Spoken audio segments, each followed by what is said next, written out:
My family left my 8-year-old daughter at a bus stop, saying, "We thought she was behind us." My sister smirked coldly, "Your pathetic daughter is slow and she wasn't keeping up with normal, decent people." My mother started laughing cruelly, "Don't worry about nothing, nothing bad will happen to that ugly little piece of dirt." Everyone started snickering and said, "Even if something terrible does happen to her, she'll probably still be there tomorrow like a stray dog, so don't worry about it." When I confronted them angrily and screamed, "How could you abandon a child like that?" they just ignored me completely and went into the house laughing. So I made one phone call. When police found her hours later, and when I saw the state she was in, I froze, so I turned their world upside down. My name is Maya Johnson, and I'm a single mother to the most beautiful, sweet 8-year-old girl in the world, my daughter Nora. Nora has always been a bit shy and takes her time with things, but she's incredibly smart and kind-hearted. She's never been the fastest walker or the most outgoing kid, but that's just who she is, and I love every single thing about her. The problem has always been my family. My mother, Gloria, my sister Karen, and my brother Ethan have never been particularly warm people, but their treatment of Nora has always bordered on cruel.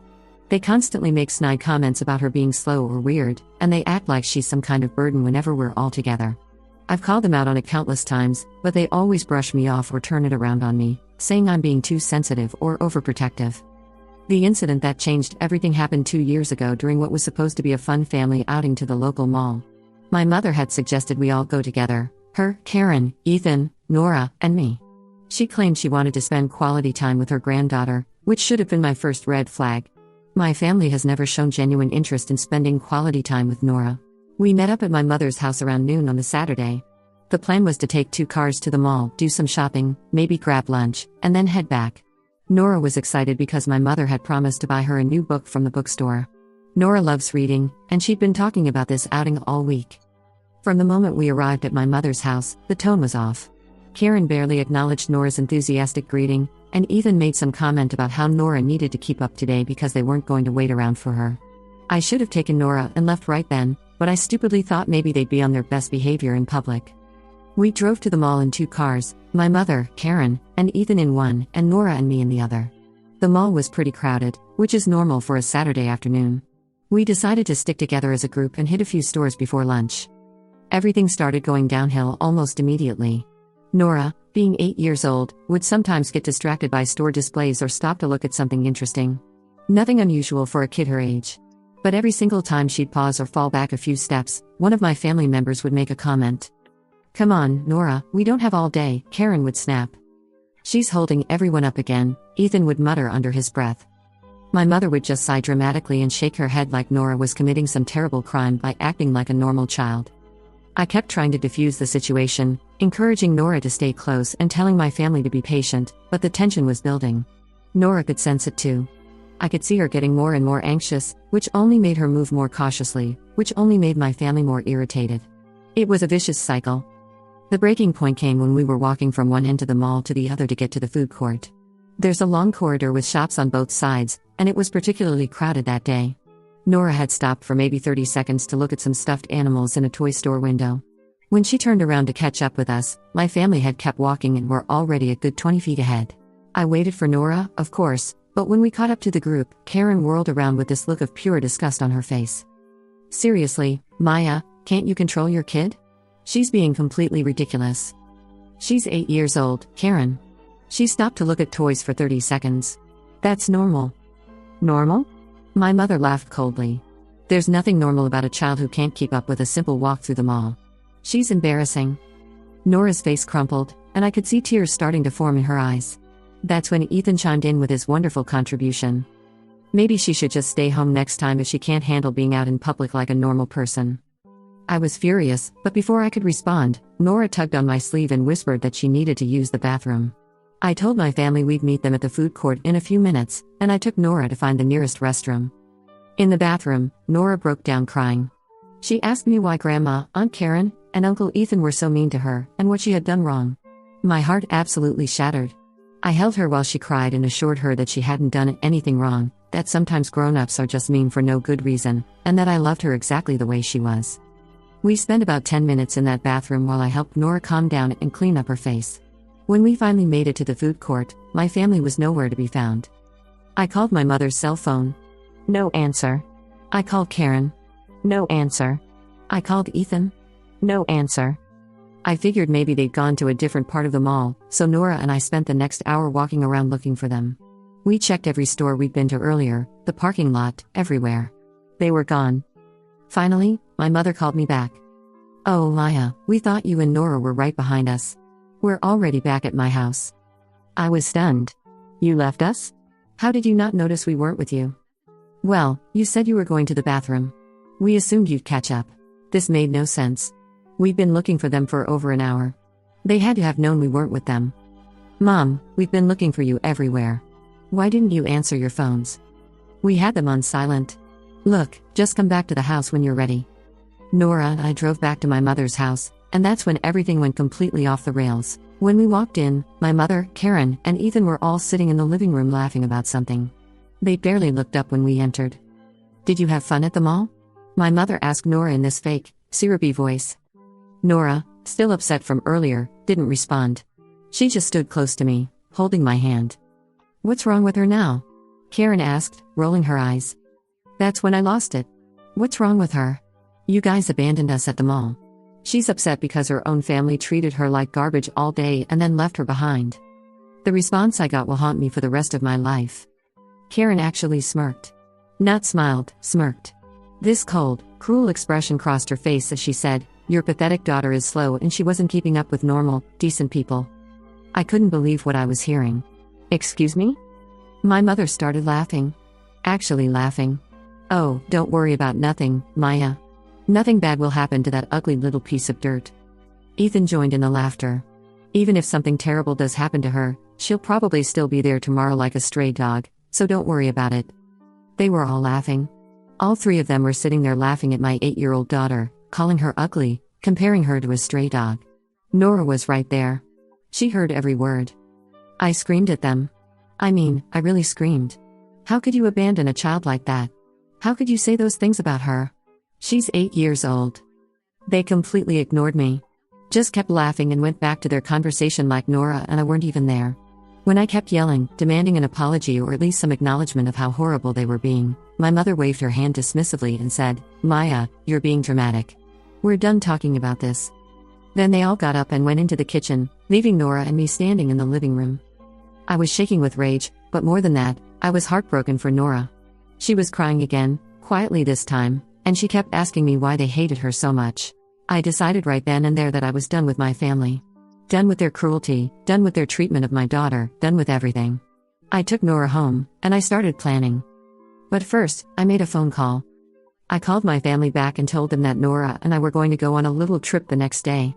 I said we'd probably be gone for a few hours and I'd call them when we got back. I made sure to mention that we'd be taking the bus because my car was acting up.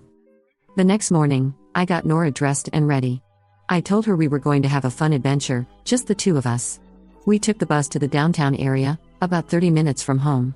There's a really nice park downtown with a playground, and Nora loves going there. We spent about an hour at the park, and then I told Nora I had a surprise for her. I said we were going to play a little game of hide and seek, but a special version where she had to stay hidden until some friends of mine came to find her. I know how this sounds, and I know you're probably thinking I'm a terrible mother, but please let me explain. I had Nora hide behind a large oak tree in a quiet part of the park, away from the playground but still visible from the main path. I told her to count to 100 very slowly, and then if she didn't see me, to stay hidden until some friendly people in uniforms came to help her. Then I left. I got back on the bus and went home. 20 minutes later, I called the police and reported my daughter missing. I told them we'd been separated at the downtown park and I couldn't find her anywhere. I gave them a description of what she was wearing and told them she was shy and might be hiding if she was scared. The police found Nora after about an hour and a half of searching. I had given them a very detailed description of where we'd been playing and what she was wearing, and they'd systematically searched the park area by area. When they found her behind the oak tree, she was scared and crying, but she was physically fine. They brought her to the police station, and I met them there. When I saw Nora, I put on the performance of my life. I cried, I hugged her, I thanked the officers over and over. I told them how relieved I was and how sorry I was that we'd gotten separated. But what I wasn't prepared for was the genuine terror I felt when I saw the state Nora was in. Yes, I had orchestrated this situation, but seeing my little girl so scared and traumatized hit me harder than I expected. Her face was red and blotchy from crying, her clothes were dirty from hiding behind the tree, and she was shaking like a leaf. When she saw me, she collapsed into my arms and wouldn't let go. Mommy, I was so scared, she whispered into my neck. I thought you forgot about me too, just like Grandma and Aunt Karen and Uncle Ethan did. My heart absolutely shattered. Even though this had been my plan, seeing Nora connect this experience to what my family had done to her at the mall made me realize just how deep their psychological damage went. She genuinely believed that the people who were supposed to love her would just abandon her and forget about her. The police officers, Detective Marcus Hale and Officer Thompson, were incredibly kind to both of us. Detective Marcus knelt down to Nora's level and spoke to her in a gentle voice. Nora, you were very brave today. You did exactly what you were supposed to do when you got scared. Can you tell me what happened? Nora looked at me for reassurance, and I nodded encouragingly. She told them about playing hide and seek, about getting scared when I didn't come back, and about staying hidden like I'd told her to. She was so honest and innocent in her explanation, and I could see that both officers were moved by her story. Officer Thompson pulled me aside while Detective Marcus continued talking with Nora. Mrs. Johnson, I have to ask, how exactly did you and Nora get separated? The park isn't that big. I had prepared for this question. I explained that Nora had been having some anxiety issues lately related to family problems, and that I'd been taking her to the park more often to help her feel better. I said that I'd been on a phone call with her therapist, which was true. I had called Dr. Allison earlier that day, and when I finished the call, Nora was gone. I claimed I'd searched everywhere before calling the police. What kind of family problems? Detective Marcus asked, rejoining our conversation. This was my opening. I took a deep breath and told them about the mall incident. I described how my family had abandoned us, how they'd made cruel comments about Nora, and how Nora had been having nightmares and anxiety attacks ever since. Yesterday, my mother called Nora an ugly little piece of dirt right to her face, I said, my voice breaking with genuine emotion. My sister said Nora was pathetic and slow. They compared her to a stray dog. She's 8 years old. Both officers looked horrified. Detective Marcus wrote everything down in his notebook, asking for specific details about what had been said and when. Has this been an ongoing pattern? Officer Thompson asked. For years, I admit it. But it's gotten worse lately. Nora's been asking me why her own family hates her so much. Yesterday was the final straw. When they abandoned her at the mall and then laughed about it, I knew I had to do something to protect her. Detective Marcus nodded thoughtfully. You mentioned Nora's been seeing a therapist? Dr. Allison, yes. She specializes in childhood trauma and anxiety. She's been helping Nora process what's been happening with my family.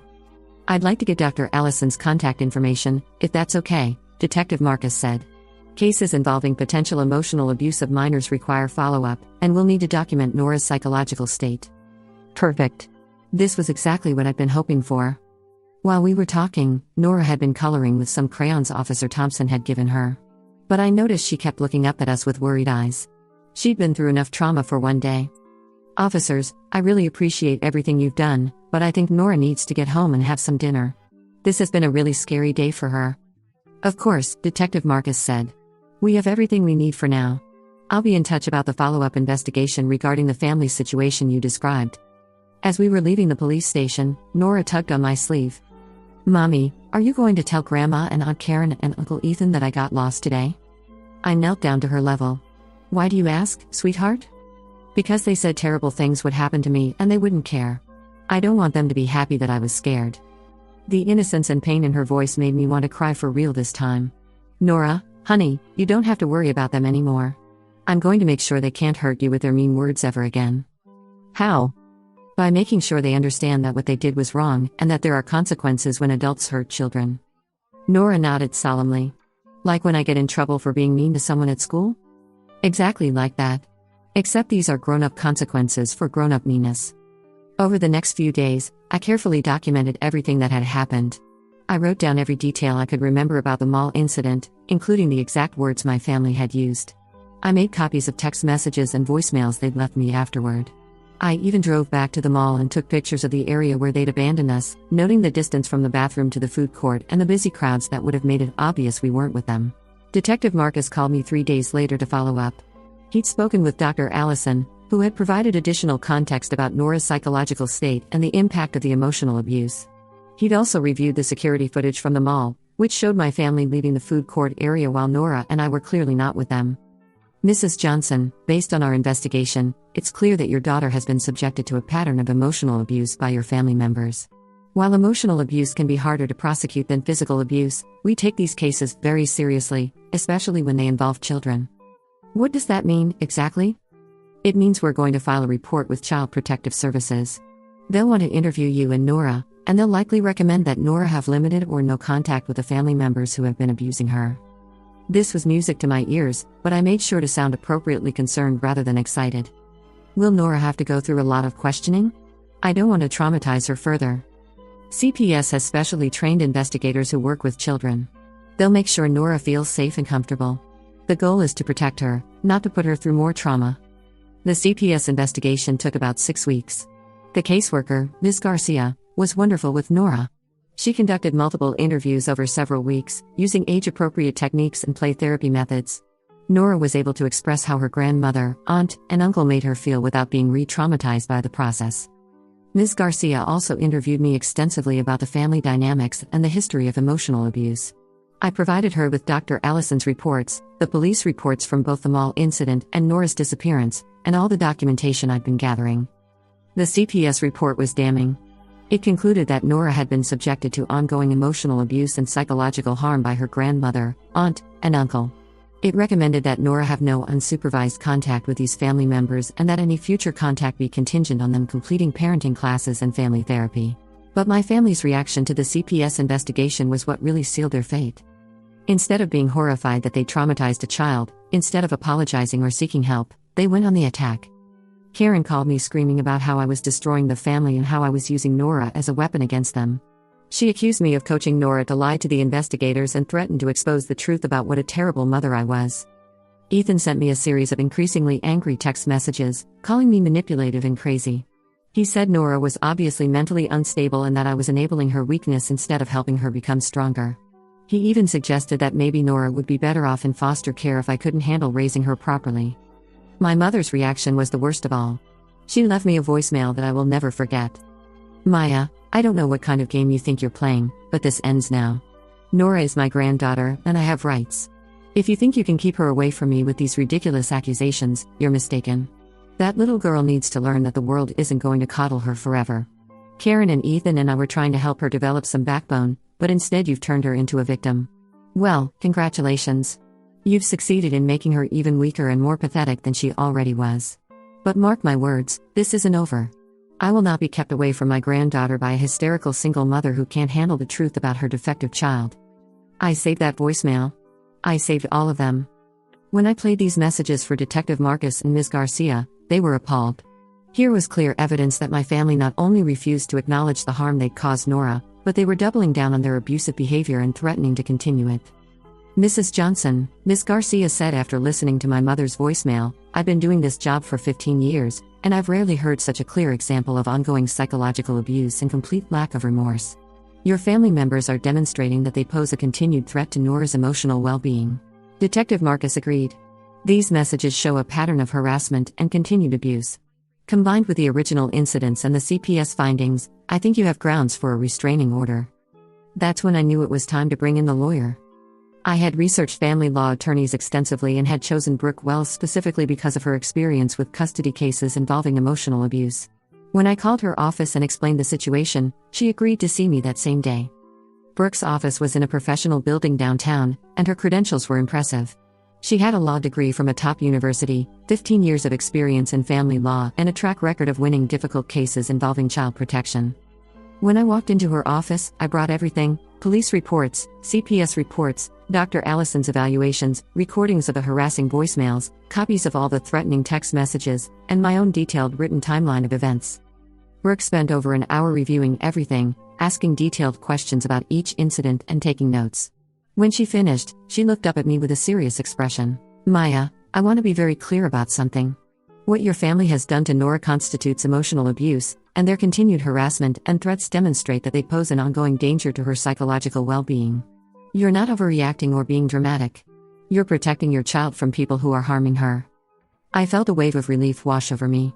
After years of being told I was too sensitive or overprotective, having a professional validate my concerns was incredibly affirming. What are our options? I asked. Several. First, we can file for a temporary restraining order based on the harassment and threats they've made since the CPS investigation began. The voicemails and text messages provide clear evidence of their continued abusive behavior. What would that accomplish?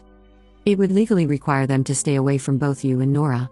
No contact, no coming to your home, no showing up at Nora's school or activities. If they violate the order, they can be arrested. And long term? We can petition for a permanent restraining order based on the pattern of emotional abuse and the professional recommendations from CPS and Dr. Allison. We can also explore a civil lawsuit for intentional infliction of emotional distress. I was intrigued by the civil lawsuit option. Tell me more about that. Intentional infliction of emotional distress is when someone deliberately engages in extreme and outrageous conduct that causes severe emotional distress to another person. Based on what you've told me and the documentation you've provided, your family's behavior toward Nora clearly meets that standard. What would we be seeking in terms of damages? Compensation for Nora's therapy costs, both past and future. Pain and suffering damages for the psychological harm they've caused her. And possibly punitive damages to deter them from future abusive behavior. The more Brooke explained, the more I realized that I finally had the tools I needed to protect Nora and hold my family accountable for their actions. How long would this process take? The restraining order hearing would be scheduled within a few weeks. The civil case would take longer, probably 6 to 12 months. But Maya, I want you to understand that once we start this process, there's no going back. Your relationship with your family will be permanently damaged. I thought about Nora's tear-stained face at the police station. I thought about her asking me why her own family hated her so much. I thought about my mother calling her an ugly little piece of dirt and my sister calling her pathetic. Good, I said. It should be permanently damaged. They've been emotionally abusing my daughter for years, and they're not going to stop. If anything, they're getting worse. Brooke nodded approvingly. Then let's get started. But here's the thing, I also made sure to mention to the officers that I'd been having some family problems lately. I told them that my family had been making cruel comments about Nora and that they'd actually abandoned us at the mall the day before.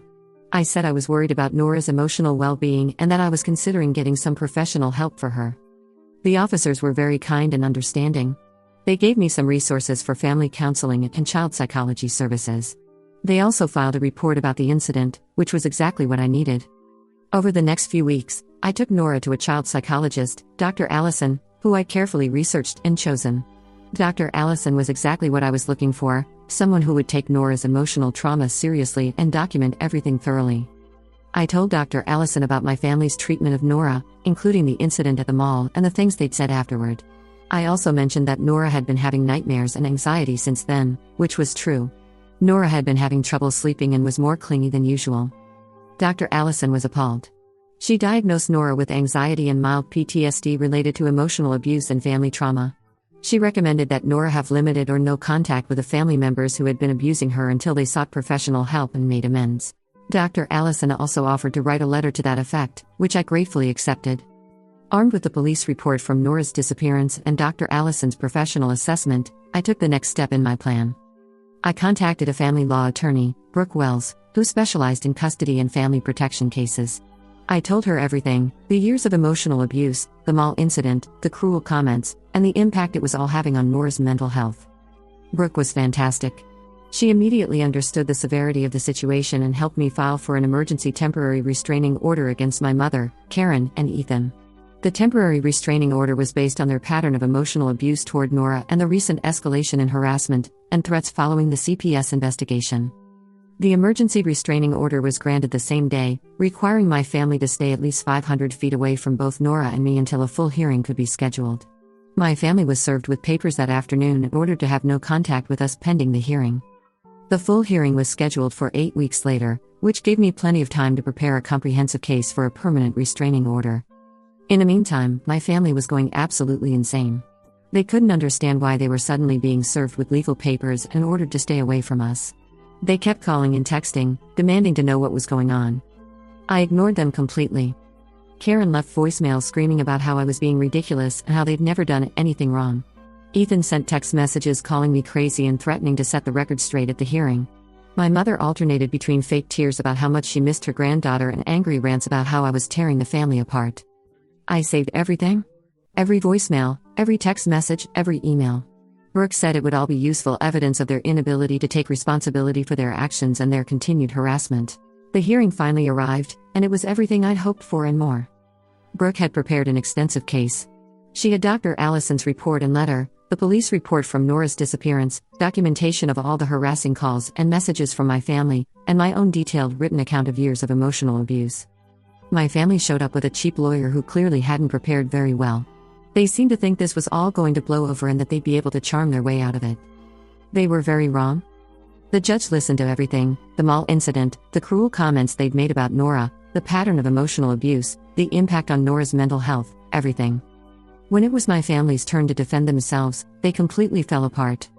Karen actually had the audacity to claim that they'd never said those things about Nora, that I was making it all up. But when the judge asked her directly if she thought it was appropriate to call an 8-year-old child pathetic and slow, she stumbled and started backtracking. Ethan tried to claim that they were just being honest about Nora's issues and that I was being oversensitive. The judge was not impressed with his logic. My mother tried to play the victim, crying about how she was just trying to help Nora become more normal and how I was keeping her away from her beloved granddaughter. But when Brooke presented the evidence of all the harassing calls and messages, including several where my mother called Nora weird and embarrassing, her crocodile tears didn't hold much weight. The judge granted a permanent restraining order that would remain in effect for 5 years. My mother, Karen, and Ethan were ordered to stay at least 500 feet away from Nora and me at all times. They were prohibited from contacting us directly or indirectly, including through social media, phone calls, texts, emails, or third parties. The judge also ordered them to complete anger management and family therapy before they could even petition to have the restraining order modified, and they had to pay all of my legal fees. But that wasn't the end of it. Brooke had also helped me file a civil lawsuit against all 3 of them for intentional infliction of emotional distress. The lawsuit was based on their deliberate and systematic emotional abuse of Nora, the psychological harm they'd caused her, and the costs of her ongoing therapy. The civil case took about 14 months to resolve, but it was worth the wait. My family's lawyer tried to get the case dismissed, claiming that their behavior didn't rise to the level of intentional infliction of emotional distress. But Drive Allison's testimony was devastating. She explained in detail how their treatment of Nora had caused genuine psychological trauma and how their behavior met every criteria for emotional abuse. The jury was out for about 4 hours before they came back with a verdict in our favor. They awarded us $45,000 in damages, $15,000 from each of my family members, to cover Nora's therapy costs, both past and future, and compensation for the emotional distress they had caused her. My mother, who's always been obsessed with her reputation in the community, was absolutely mortified. The local newspaper had picked up the story, and suddenly everyone in town knew about what she and my siblings had done to Nora. Her church friends, her neighbors, her book club, everyone was talking about how Gloria Williams and her children had emotionally abused an 8-year-old girl. Karen, who works as a real estate agent, saw her business tank almost immediately. Word spread quickly in our small town, and people didn't want to work with someone who would call a child pathetic and ugly. She ended up having to move to a different city to rebuild her career. Ethan, who's a manager at a local manufacturing company, got called into HR after several co-workers complained about working with someone who would abandon a child and compare her to a stray dog. He didn't get fired, but he was passed over for a promotion he'd been expecting, and his work relationships became very strained. The $45,000 went straight into a college fund for Nora, along with covering her ongoing therapy costs. Dr. Allison worked with Nora for about 18 months, and she made incredible progress. She's now a confident, happy kid who knows that she's loved and valued exactly as she is. As for me, cutting my toxic family out of our lives was the best decision I ever made. Nora and I are closer than ever, and we've built a beautiful life together without their negativity and cruelty. I know some people might think I went too far, that I was too harsh, or that I manipulated the situation. But here's the thing, my family had been emotionally abusing my daughter for years. They abandoned her at a mall and then laughed about it. They called her ugly and pathetic to her face. They compared her to a stray dog and said they didn't care if something terrible happened to her. I tried reasoning with them. I tried calling them out on their behavior. I tried setting boundaries. Nothing worked. They continued to hurt my child over and over again, and they felt completely justified in doing so. So yes, I set them up. I orchestrated a situation that would finally give me the evidence and leverage I needed to protect my daughter from their abuse. I made sure that their cruelty had real consequences for once in their lives. And I don't feel bad about it for 1 second. Nora is now 10 years old, and she's thriving. She's confident, she's kind, she's doing well in school, and she has good friends who appreciate her for who she is. She has some memories of what happened with my family, but Dr. Allison helped her process those experiences in a healthy way. Most importantly, she knows that I protected her from people who were hurting her, and she feels safe and loved. That's all that matters to me. My family has tried to reach out a few times over the past 2 years, usually around holidays or Nora's birthday. They send cards or gifts through mutual acquaintances, trying to get around the restraining order. I returned everything unopened.